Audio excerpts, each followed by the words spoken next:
If you're from East Idaho, or if you've ever used the beautiful river walk, then you've seen Keefer's cabin, which is on an island right in the middle of the river.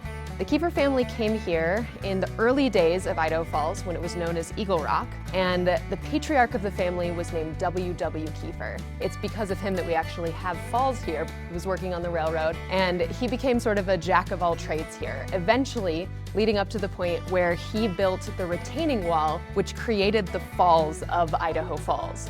Before it was just sort of a bit of rock with some rapids in the river, with some creative marketing techniques. He invited a lovely lady named Eldora Shoemaker to come out and meet him in Eagle Rock. They ended up with a quite large family, and the most notable of that family were a set of twins named Fred and Frank Keefer.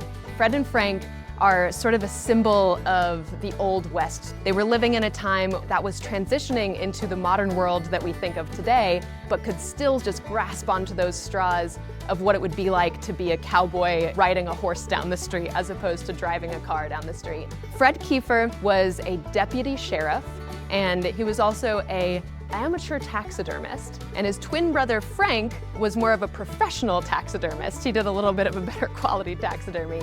And he also was a snake charmer and a rancher for a while. Fred, he was oftentimes sort of thought of as a little bit of an outsider, if you will. He lived in that cabin on the island in the middle of the river. There's lots of stories about what went down at that cabin. Some of the most famous include that he had wild animals there with him.